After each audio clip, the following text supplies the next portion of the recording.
Ladies and gentlemen, you are about to see a story of murder, greed, corruption, violence, exploitation, adultery, and treachery.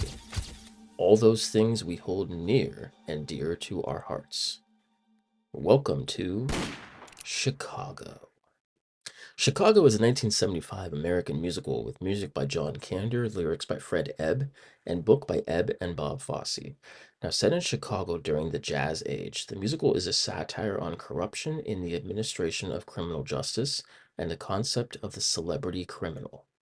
Now, the musical, in a way, is based on true events. Reporter and playwright Maureen Watkins was assigned to cover the 1924 trials of accused murderers Beulah Annan and Belva Gardner for the Chicago Tribune. In the early 1920s, Chicago's press and public became riveted by the subject of homicides committed by women. Several high profile cases arose, which generally involved women killing their lovers or husbands. Crazy.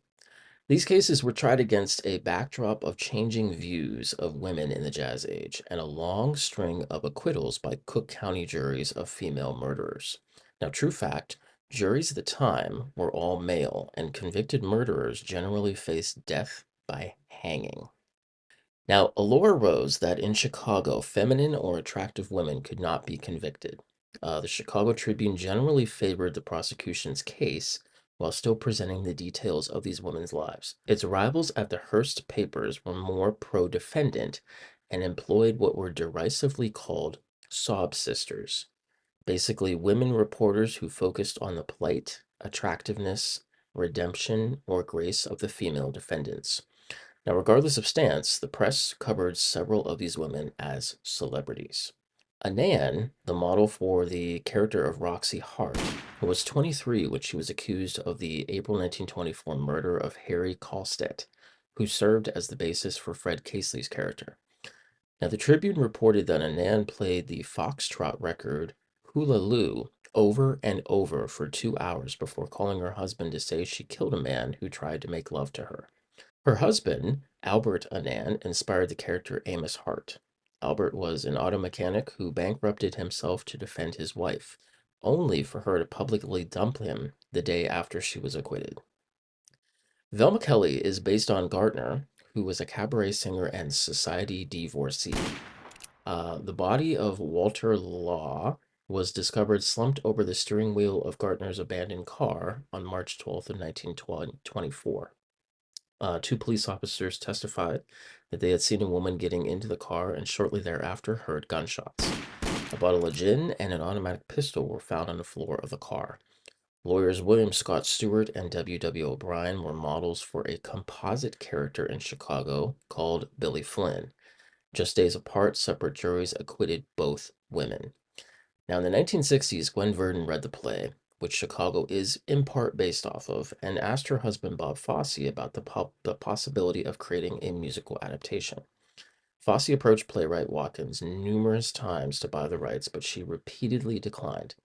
Now, it's important to note that upon Watkins' death in 1969, her estate actually sold the rights to Richard Fryer, Verdon, and Fosse. Now, Kander and Ebb began working on the musical's score, basically modeling each number on a traditional vaudeville performer. This key format made explicit the show's comparison between justice, show business, and contemporary society. By 1975, Chicago, a musical vaudeville, as it was titled, opened at the 46th Street Theater, running for 936 performances, starring two-time Tony Award winner Chita Rivera, who, unfortunately, as of 2 weeks ago, passed away at the age of 91 following a brief illness. Four-time Tony Award winner Gwen Verdon, three-time Tony Award nominee Jerry Orbach, and Seinfeld's Barney Martin. Now, the musical received mixed reviews. The style of the show, which frequently dropped the fourth wall, made audiences extremely uncomfortable. Now, if you're not familiar about what the fourth wall is, it's basically an imaginary wall separating actors from the audience. And it goes to say that the audience can obviously see through it, but the characters on stage cannot. So by 1979, the West End's first London production would open at the Cambridge Theatre, running for 600 performances, starring actress, dancer, and singer Jenny Logan, stage and film actor Ben Cross, Antonia Ellis, and stage and television actor Don Fellows. It wasn't until 21 years later, when in May of 1996, City Center Encores would present Chicago in Concert, starring two-time Tony Award winner Bebe Neuwirth, Tony Award winner Joel Grey, and Who's the Boss sitcom actor James Naughton. In November of 1996, Broadway's first revival would open at the Richard Rodgers Theater, which is the same theater where the original had premiered, known as the 46th Street Theater. Unlike the original, the revival was met with praise from critics. As one Curtain Up reviewer noted, the show garnered ecstatic reviews, enviable box office sales, and enough awards to warrant a special Chicago trophy room. Now, Chicago would go on to win 6 Tony Awards, including Best Revival of a Musical. In February of 1997, the production moved into the larger Schubert Theater, and in 2003, more than 6 years into its Broadway run, the production moved a second time into the Ambassador Theater, where it still continues thrilling audiences today. Now, to note, Chicago has continued to play for more than 10,000 performances, becoming the second longest running Broadway show, surpassing Cats in 2014. Now, in November 1997, the show would open a second revival in London's West End, playing at the Adelphi Theatre for 9 years before transferring to the Cambridge Theatre in 2006. The cast starred German jazz singer Ute Lemper, five-time Olivier Award nominee Ruthie Henschel, actor, writer, and musician Nigel Planer, and television, film, and theater actor Henry Goodman. In 2011, the production transferred to the Garrick Theatre, where it would star primetime Emmy Award winner America Ferrera and former British competitive figure skater Robin Cousins. Now, to celebrate the 21st anniversary of the West End revival, Chicago returned, this time at the Phoenix Theater, opening in April of 2018, starring Academy Award winner Cuba Gooding Jr., actress and former ballet dancer Josephina Gabrielle, and Ruthie Henschel.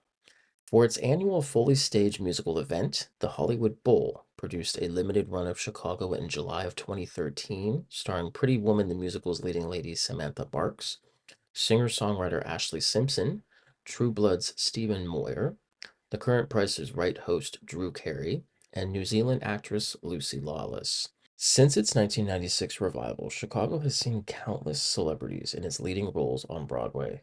Here's a look into who they are. Rent's original Roger, Adam Pascal, Growing Pains sitcom actor Alan Thicke, actress, singer, and dancer Amy Spanger, On Your Feet's leading lady Anna Villafane, CEO of TransTech Social Enterprises Angelica Ross, singer-songwriter Ashley Simpson, American country superstar singer Billy Ray Cyrus, singer-songwriter Brandy, actress and former model Brooke Shields, Grey's Anatomy actress Chandra Wilson, Sports Illustrated swimsuit model Christy Brinkley, Academy Award winner Cuba Gooding Jr., former player and now head football coach for Tennessee State University Eddie George, three-time world champion figure skater Elvis Stoico, actor and singer who most recently portrayed Bob Gaudio in the motion picture Jersey Boys, Eric Bergen, HBO's Boardwalk Empire actress Gretchen Mol, chief designer of Excel Brands Isaac Mizrahi, actress and recording artist Jennifer Holliday, former actor and producer Jerry Springer, the queen of all queens, drag queen Jinx Monsoon, the voice of King Neptune on SpongeBob SquarePants, John O'Hurley, American pop singer and member of the Backstreet Boys, Kevin Richardson, NBC's Days of Our Lives soap actress, Lisa Rinna, lead singer of the Scottish pop group Wet, Wet, Wet, Marty Pillow, singer and member of the 1990s group Spice Girls, Mel B, Showtime's Dexter actor Michael C. Hall, singer and member of the R&B group Destiny's Child, Michelle Williams, contemporary R&B singer-songwriter Maya,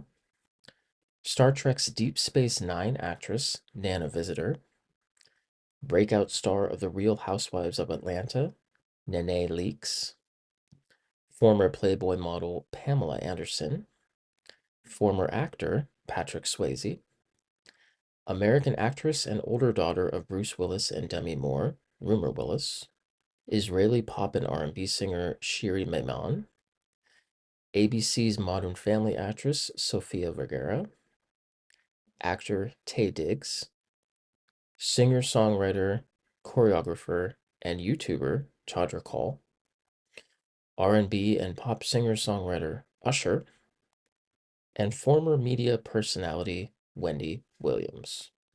Now, special update. Her Majesty's Theatre in Melbourne will be hosting a production in March of this year, with a second production opening this August at the Festival Theater Adelaide. I will have a link below if you'd like to purchase tickets to either event. All right, gang, join us again soon for another captivating exploration of musicals and the stories they tell. Until then, remember to ask yourself, what price are you willing to pay for fame and notoriety? Ambition can be a double-edged sword, and the pursuit of fame can lead to dangerous consequences. Hey, life is a cell block, honey, and you're in the spotlight.